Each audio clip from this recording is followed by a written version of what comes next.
Welcome to Philly Fortune Talks with your host, Jake Penny, where the city's brightest minds share the secrets behind their success. Are you ready to be inspired? Curious how one entrepreneur has sustained success across 5 decades. Meet Stephen Rosenzweig, an entrepreneur with 54 years of experience. He revolutionized the insurance industry by using paramedics for application exams, then sold his business to a $100 million company. Stephen has since founded and managed 4 businesses plus an investment firm focused on plant-based and sustainable foods. He also founded Thriving Youth Baseball Association in Philadelphia. Stephen's journey is a testament to innovation, problem solving, and lifelong leadership. It's a pleasure to have you on the show today.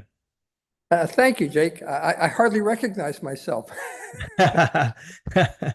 So, we're in late 2024 right now. Can you give a brief synopsis of what your business looks like today or business is, and how you got here? A lot of it is serendipity. And my definition of luck is being in the right place at the right time and knowing you're there. There's opportunity in this country everywhere, every day. And people walk right by it and don't see it. And I guess I've been lucky in being able to recognize I was there and trying new things. And the thing I think I'm most proud of is the baseball league. And the reason I say that is because I was a Center City resident, and I noticed that people, when they lived in town, they got married, they had a couple of kids that were maybe 2 and 4, and mom and dad are saying, we have to move to the suburbs because there's nothing for the kids to do here. Mm-hmm. So the baseball league expanded my horizon in terms of friendships that I have had now for over 25 years as a result of founding that baseball league. And my children met people that they would never meet had they not played baseball, because in Philadelphia, as in a lot of downtown Philadelphia, downtown schools in other cities, they have private schools. So my children went to Penn Charter, some went to GFS, some went to Germantown Friends or Germantown Academy, Friends Select. And you could have a great kid a block away from you and you'd never meet him. Yeah. And growing up in a neighborhood in Philadelphia, Mount Airy, everyone I went to elementary school with was one of my neighbors. I could walk to their house. I went to a junior high school in the neighborhood. I made lifelong friends there. And that's what was missing as a magnet of keeping people in the city. And I hope I made a contribution. There's a lot of people that stayed in the city and are still living there. So it's been an interesting journey. And I think it's in anything, I think life changes. Opportunities change, society changes. You go back and you look at the Dow Jones 30 years ago, most of those don't even exist today. And I guarantee that all of my companies will not exist probably in 5 or 7 years if I don't reinvent them. Maybe less than that with artificial intelligence. So it's just a matter of looking at an opportunity, recognizing what that opportunity it is. And I've had a philosophy I've lived by most of my business life. I've talked to a lot of MBA candidates at various schools. And first question I ask them is, what's the purpose of a business? And the first answer I get usually is to make money. It's not the purpose of a business. The purpose of a business is to help someone solve a problem. Mm-hmm. The objective of a business is to make money, because if you're not making money, you're not going to be solving problems very long. So that's number one. Another thing that I've always found has been useful in life and in business: under promise, over deliver. Mm-hmm. Most people do the opposite. I don't care if it's a retail store or an advertisement. They overpromise and you're always disappointed, or at least most of the time you're disappointed when you actually see the result. So I tend to underpromise and overdeliver.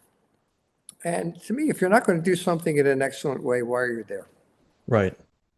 So those are the principles I've used to be successful. I look at my clients' needs. I try to anticipate those needs before they know those needs. And then I give them something that they say, wow, I never knew we could do that. And I'll make one other interesting comment to you that I've made to a lot of people. I hate running businesses. And you say, what? You've been doing it. You've had 5 businesses. I have an investment company. I hate running them. I love building them. If all I'm going to do is the same repetitive thing every day, I will be bored out of my mind. So that's another reason why many different businesses started. So we have a business that provides medical examinations to every officer candidate applying for any branch of the military anywhere in the United States and U.S. possessions and territories. We handle all of the service academies, including the Coast Guard, Merchant Marine, Space Academy, Annapolis West Point, the Air Force Academy. We handle over 600 colleges and universities with our ROTC programs. And that came out of a small contract that I bought from a company in Virginia who couldn't make any money with it. They were basically supplementing military treatment facilities.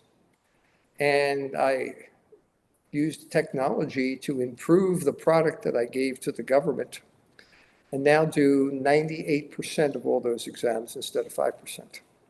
Wow. That's impressive. And when the President Reagan passed the Drug-Free Workplace Act, and the federal government said anyone who works for the government has to be drug tested. About a year later, the U.S. Department of Transportation decided that they're going to adopt it for CDLs, for people who fly airplanes, railway engineers, pipeline, Coast Guard. And I saw that as a business opportunity and developed an automated system, which is still in use today, that actually receives and reviews results coming from drug tests, which is something that has to be perfect. Yeah. Because someone's life depends on it. Someone's life, if you put someone into a truck who is impaired, they could be killing one of your friends, your neighbors, a stranger, whatever. And someone's job is in jeopardy. We want to be sure that we're accurate, that we're not calling someone a user who isn't. And I can tell you, since 1989, never had a drug test successfully challenged, ever. And we've done millions of drug tests. It's one of those things like air traffic control. You don't get a 99, like an A- for getting 999 planes safely into Philadelphia International and putting one into the Delaware. That's an F. You're not entitled to make that mistake. There's no A- in air traffic control. No. And there's no A- in drug testing. And then from there, we pretty much have a suite of services that cover companies who are involved or are required to do DOT compliance.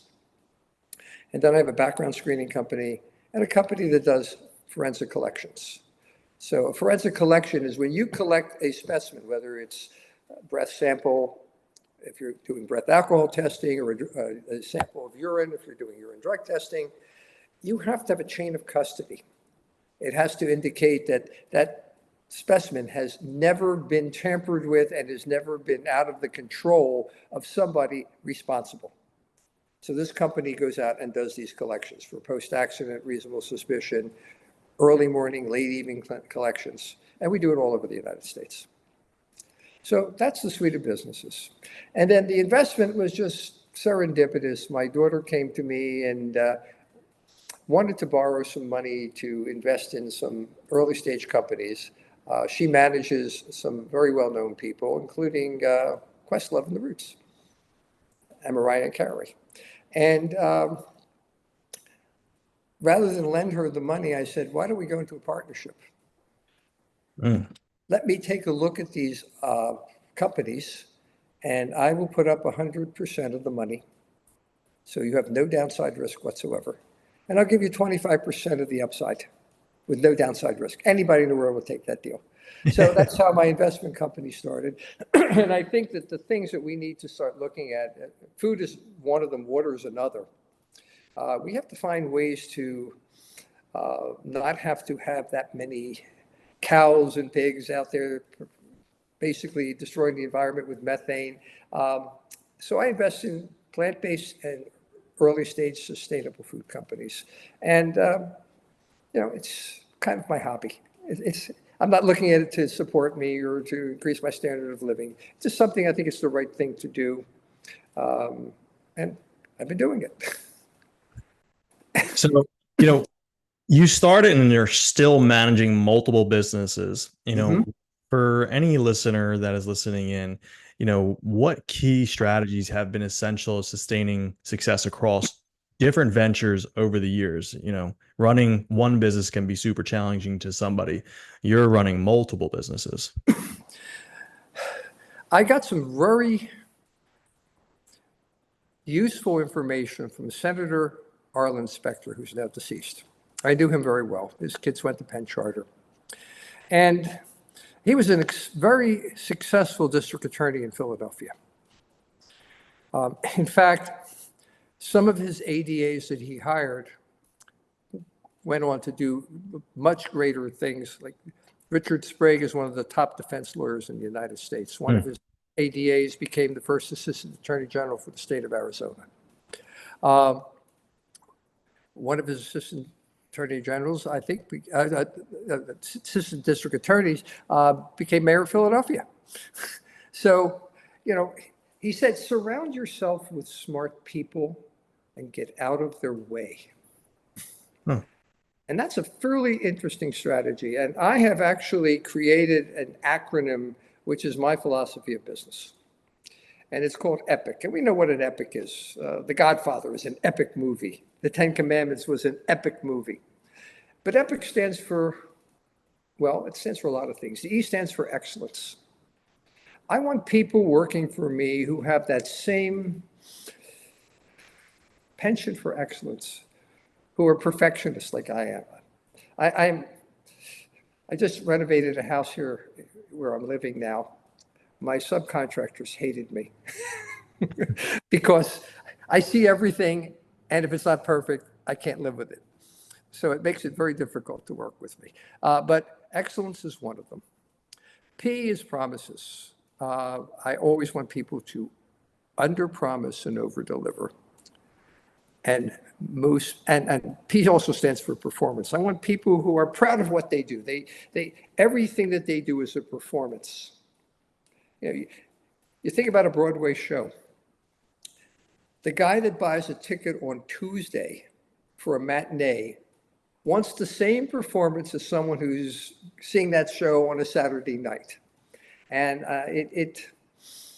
it amuses me when I go to a restaurant on a Saturday night and the service is terrible and the food is mediocre. And they say, oh, well, it's a Saturday night.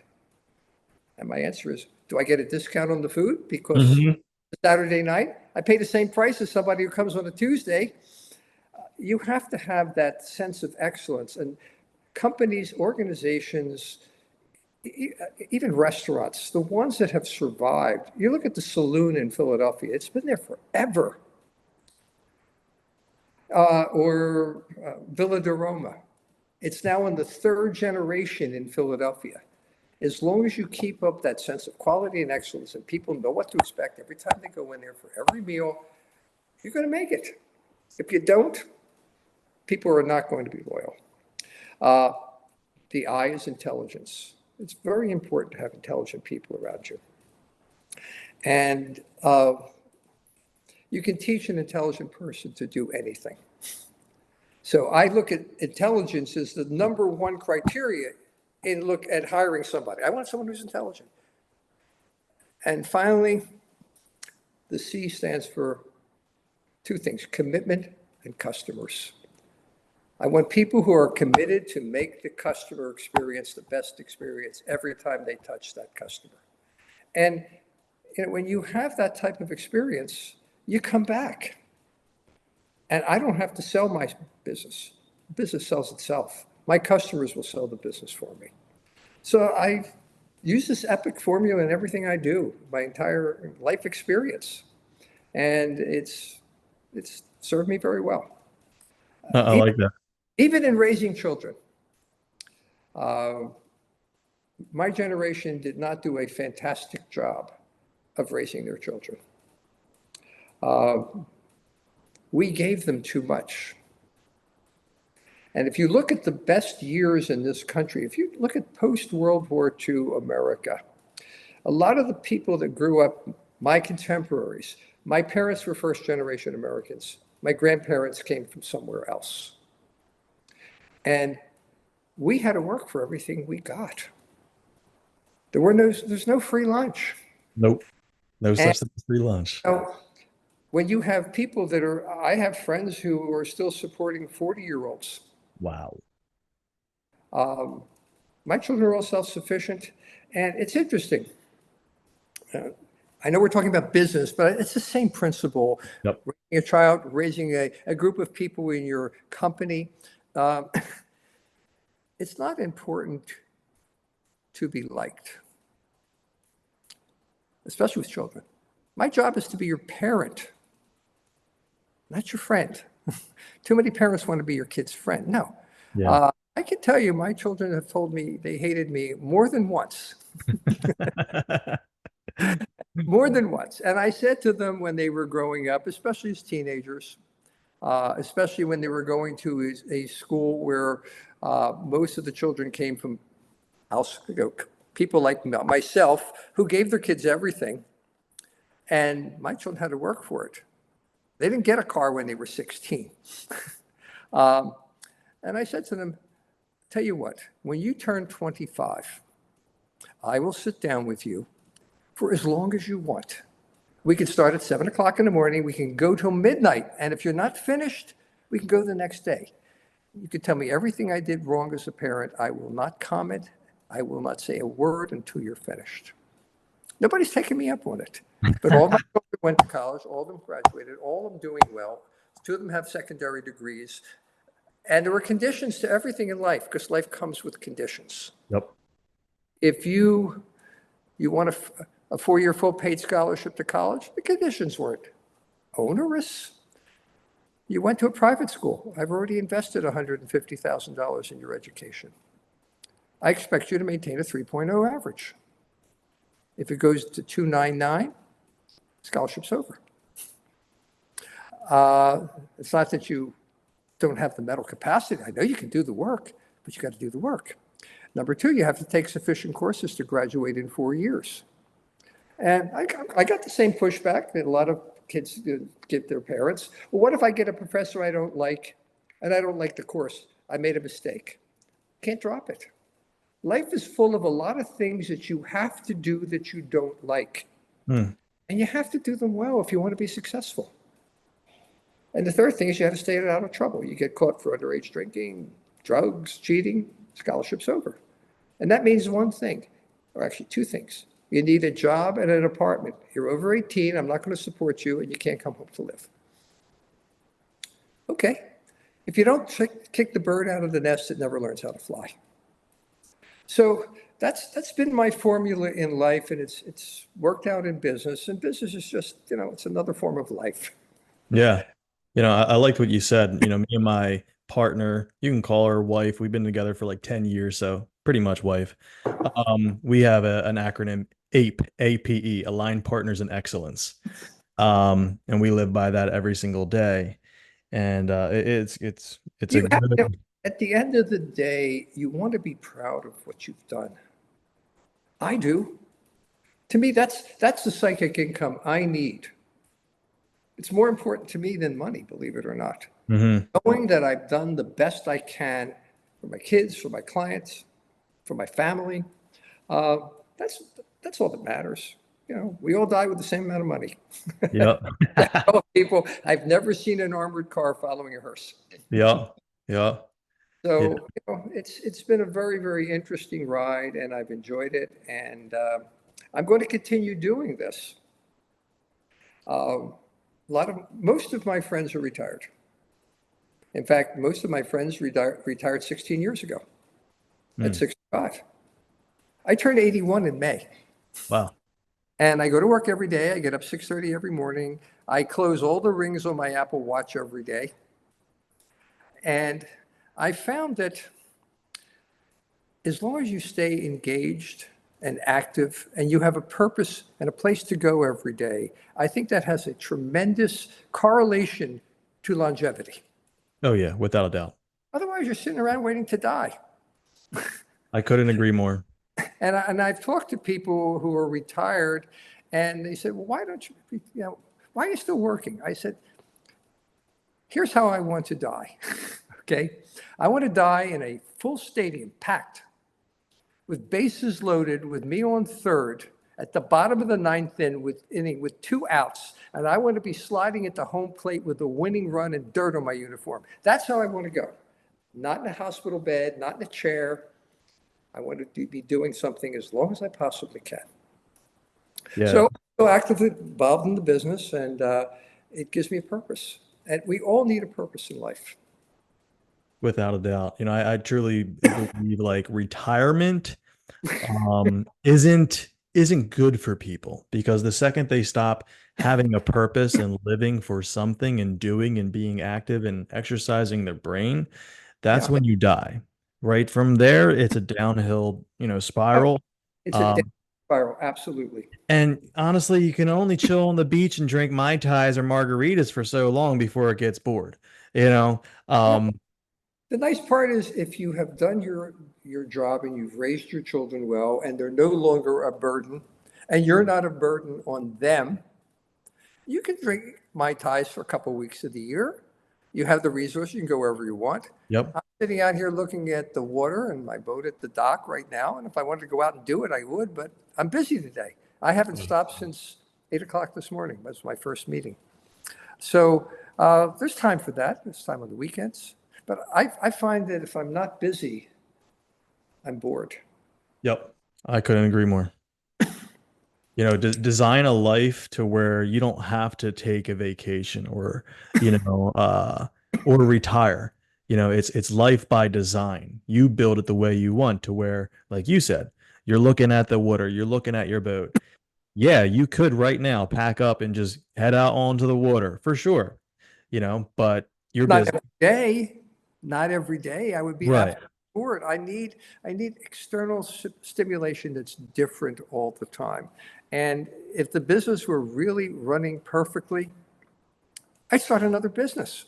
Remember, I hate running them. I'd find something else to add on and create another subsidiary and find something else that would fit into our suite of services, because that's where I get my psychic income. Oh yeah. And yeah, the other thing I will mention to people, and I have met people from all walks of life that have started, my mother was a school teacher, my father was an electrician. We didn't have a lot of money. But I've met people who came from worse situations than that. And who wound up graduating from Harvard, getting a PhD from Berkeley. This person grew up in the ghetto of Pittsburgh. He had four siblings, and each one had a different father. And he wound up writing 8 books and became the director of human resources for one of the largest telecoms in the world. And he has no time for people who say you can't make it. If you can't make it in this country, there's something wrong with you. I've seen people come over from one of the people in my baseball league came over, and he started a fruit stand. He was from Southeast Asia, and it became successful, and he made it bigger, and then he brought some family over. Then he got a store. Then he opened up a Reading Terminal Market. Now he's one of the largest fruit produce distributors in the Delaware Valley. And he didn't even speak English when he came. So can you make it? Yes. Hard work, perseverance, and following that epic formula. He probably had his own formula. There's no reason someone can't make it in this country. We have plenty of opportunities here. For sure. And as Warren Buffett once said, there are only 2 ways you can assure that you will never have to worry about making a living. And only 2. One is to be really excellent at something. If you're excellent at something, there's always a job for you. If you're an excellent doctor, you will always be employed. If you're an excellent carpenter, you will always have work. So, being excellent at something, or having your own business, because there you're basically controlling your own fate. It's all up to you. No one can, you have a great job and all of a sudden a new CEO comes in and says, I don't like your personality, you're fired. And all that hard work you put in is down the drain. Now you got to start from scratch again. Start at the bottom again. Exactly. So having that type of security is something that's achievable for almost anyone in this country. And you also, you got to look at what's catching up on you too. You have to look behind and see what's catching up. And again, AI is going to be a game changer for this world. That and robotics. A lot of the menial jobs will disappear. Mm-hmm. Look at Elon Musk. He's saying, well, he's hoping in 5 years for $20,000, you can have a personal robotic assistant who will clean your house, who will put the dishes away, who will go get your groceries, who will make the bed, and you don't have to pay them benefits, and they'll do it 24 hours a day, 7 days a week if you want. That's a great investment. It's right. I know what I pay a housekeeper to come in once a week. That's already half of the robot. Yeah. I'd rather have the robot because I know it's going to be there whenever I need it. Yep. We have to think about what are we going to do when our society changes that drastically. And we've had things like that. And I'll give you one other great example in business that is stuck in my mind. When I was, in business and cell phones first came out, Motorola owned the cell phone market, owned it. And then they came out with digital. They made an analog phone at Motorola.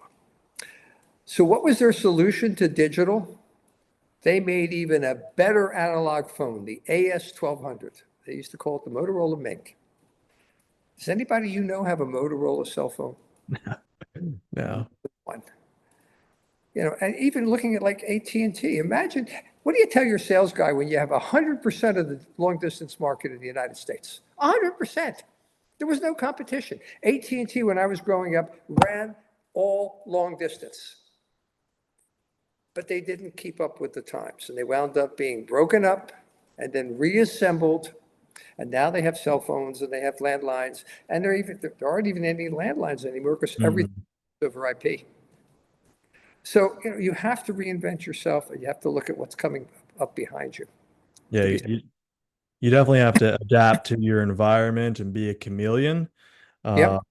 Roll with the punches and keep becoming a better version of you every single day. Because if not, like AT&T, you'll be left in the dust. That's exactly. Sure. And they almost ceased to exist. Yeah. When they were in Basking Ridge, New Jersey, I don't know what they were doing, but they actually were bought by SBC, which was Southwestern Bell. I know because they're clients. They actually bought AT&T, but AT&T had a much larger name recognition. And then they also merged with Bell South and Pac Bell. And that became the new AT&T, just like Verizon and Bell of Pennsylvania. Well, Verizon became Bell of Pennsylvania and NYNEX, and another small phone company someplace in the Midwest. You have to reinvent yourself. You can't think that, okay, I make the best horses and buggies and buggy whips in the world. I'm not going to worry about Henry Ford. You can't do that. Yeah. So how did you get into this business, the blog business or the podcast business? So the podcast business, I just saw a need of people that, a need for people who kind of have access to deep wisdom from someone like yourself. They're starting their company or they're in their company and they need, that golden nugget, that piece of information, that comes from somebody that they wouldn't, necessarily know, or they would have to pay big money to speak to. So this is a free platform for people to be inspired, see people that have already done it, have gone through the trenches and kind of learn from what they've done so they don't have to make the same mistakes, or also just get awesome insight from, entrepreneurs that are already out there doing it. Well, I appreciate what you're doing, and I can endorse this for one reason. Our news has not become news. It used to be news. And they would label news as news and commentary as commentary. Now it's mostly propaganda. Yep. So if I want to find out something about a subject, my source of information is YouTube because it's unfiltered. And I'm smart enough to be able to separate my version of the truth. I always say my version of the truth because what I Right. think you may not think is truth. Yeah. Of someone else's version of the truth. And it gives me the opportunity to look at opposing points of view. We have lost the ability to have a civil dialogue with someone we disagree with. Yep. And that is something that is going to create serious problems for our society going forward. Yeah, and it already has. It's such a shame. It's Honestly. okay if I don't, I have a lot of friends who are of a different political party than myself. Mhm. And some of them we can have very, very good in-depth conversations. And if you're going to have a conversation about a subject, don't bring your feelings, bring facts. Yep. You bring your feelings, it's like bringing a knife to a gunfight. So I really feel that you can have those conversations. And I have a few friends who will not have that conversation with me. And we still remain friends. We agree not to discuss politics, and we agree to disagree. Yep. Not Without, wrong. Not either. without hating each other, because what we believe in our heart is our philosophy. I Yeah. respect your opinion as long as you respect mine. Absolutely. Don't respect my opinion, I don't want to talk to you. Yeah. And you have to sort all these things out. So when I find, like, I was watching an hour-long documentary about Kim Jong-un in North Korea. And the propaganda they put out, two French reporters went there and they reported on it. They were not allowed to talk to any North Koreans. They were completely segregated and fed the same propaganda that they're feeding the rest of the world. And it was enlightening. And you think he's a maniac. He's a pretty smart guy. And he's figured out that if I act like a crazy maniac, they'll allow me to exist because I don't really. We know that there are powers in this world that control everything. Yes. You don't cross the United States or China or Russia easily. And you're a small country. You don't have a big army. So you threaten nuclear war and everybody leaves you alone. And you remain a dictator. And you have all the goodies and all the perks and everything. He's figured that out. He was educated in Switzerland. I never knew that. Oh, wow. Huh. Yeah. He also killed his older brother, who was the actual successor to the throne. He killed him in an airport in, I forget where it was, Malaysia? Might have been Malaysia. Two people walked up and put something over his face, their hands, and there was a slow-acting poison. And by the time he got to the infirmary, he started to feel the effects of it, and he died right there in the airport. Wow. And so, interesting guy. But, you can find out what's going on in the world. And if you feel that the person in the podcast doesn't know what they're talking about, you go to another podcast. Right. Exactly. Yeah. A lot of good information on there. And it's, again, unfiltered and uninfluenced by the people who actually own the media, who want to they have a particular agenda they want to get out. Right. There's Right. no agenda here. You and I are just having a conversation. Absolutely. Yeah. I call YouTube University. It's the best place to go for free content that you don't have to pay a fortune for. And it solves a lot of people's problems too. If I want to know how to change the water filter on my refrigerator, I don't have to call a repairman. I go to YouTube, put the model number, and they give me a video and show me how to do it step by step. Absolutely. It's a great form of free expression. And we should, in this country, first of all, we should be teaching the Constitution. Yep. But in this country, we should be able to say anything we want to anyone we want. And we should be willing to protect your right to say something that I would spend my entire life opposing, because that's what this country is all about. That's the First Amendment of the Constitution of the United States. And I take that very seriously. Freedom of the press, freedom of speech. No one ever got killed by a word. Nope. May No one hurt your feelings, got, but get over it. yeah, you may have had your ego injured, Yeah, but get but over it. no physical, right, get over it. And, you can take two approaches with people you disagree with. If you think they're totally off the wall, you just dismiss them as, okay, that's Yep. how you feel. And walk away. You don't have to engage them. You don't Easy have to peasy. make them believe what you believe. And it's not important. It's important for people to exchange ideas. And sometimes you actually learn something and you might actually change your opinion. Wow, isn't that novel? Yeah.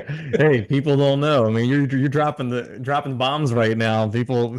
I'm trying because more of us have to be doing this. More of us have to be insisting that I have a grandson who goes to a good school system. He couldn't tell me he's in middle school. He couldn't tell me what the three branches of the government are. He couldn't tell me if something happened to the president and vice president, who became the president of the United States. No clue. And you go on a college campus and start asking these questions, there will be people in college campuses that can't answer them either. Right. Because we don't do a good job of, we are a unique country. There's no other country in the world like the United States of America if we behave the way we're supposed to behave as citizens of this republic, not democracy, republic. It's a big difference. Yep. We have more opportunities here and we have more protection from the government. Frankly, the best government is a small government. And, I'll leave this parting thing without getting too political because I'm going to mention both parties. I've been here since 1943 and probably have cognitive recall of probably 1951 on.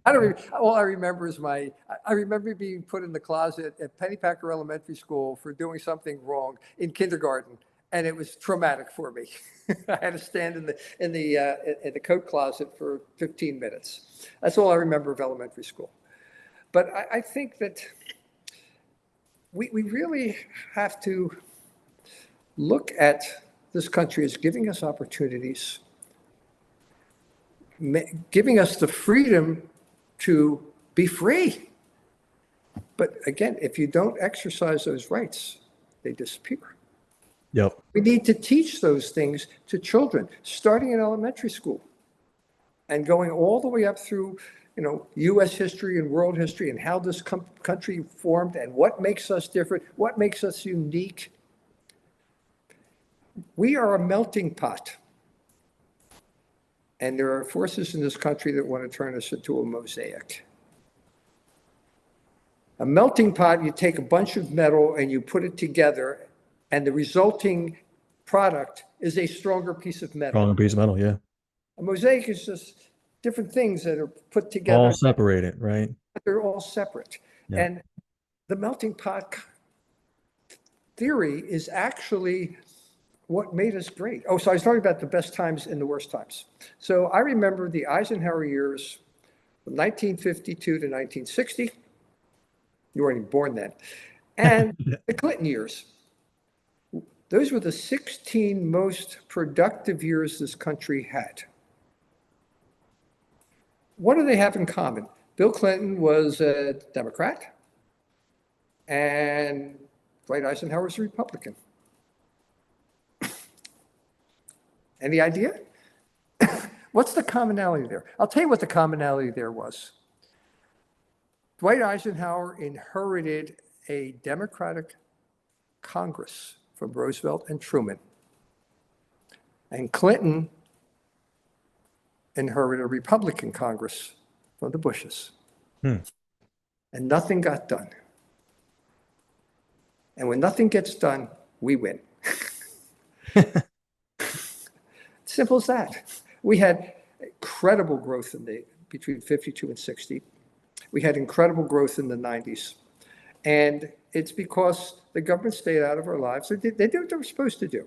Protect us from enemies, foreign and domestic. take care of the people that can't take care of themselves, and leave the rest of us alone. Yeah.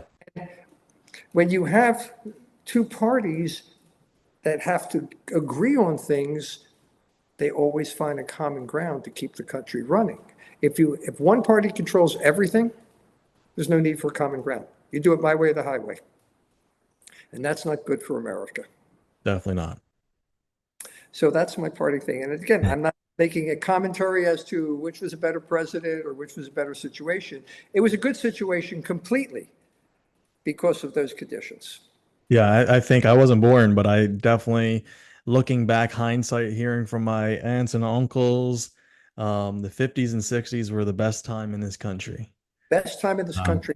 And we need to get back to that. This country accomplished so much, and now we're sitting on our laurels. We're like those kids that my generation raised instead of being my generation. And that is not going to work very well. And by the way, it's so easy for this to disappear. Yeah. Venezuela is a prime example. Mm.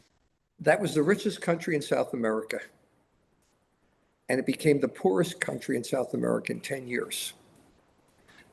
And we are trying to adopt an ideology and form of governing that is mirroring what happened in Venezuela.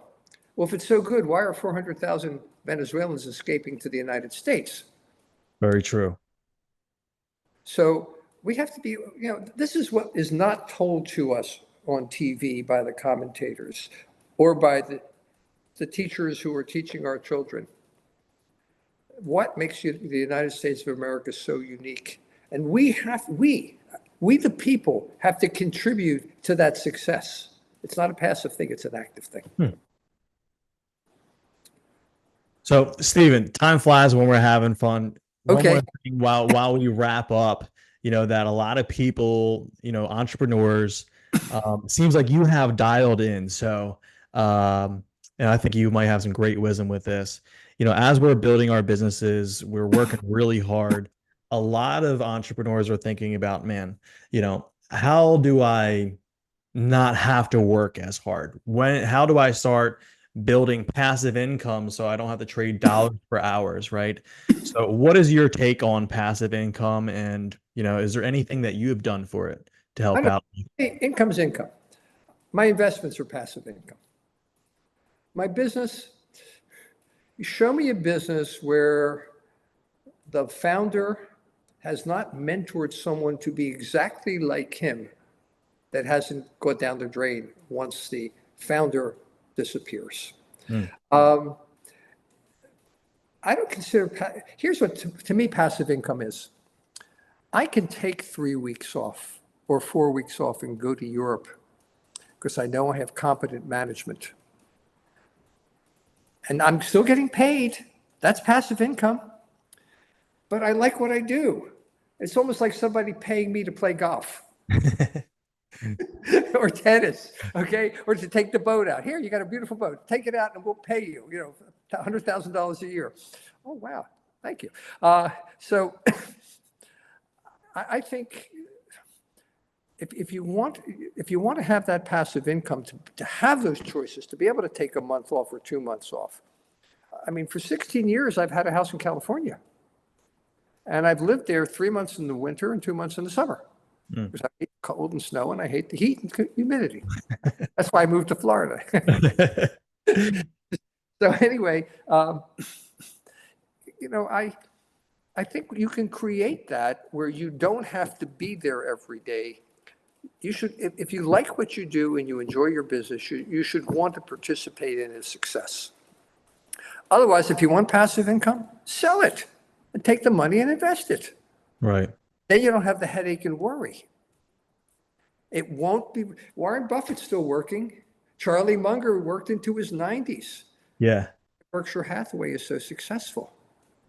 So passive income, you can make it passive because, frankly, when you're making more money than you need, you've got plenty of passive income.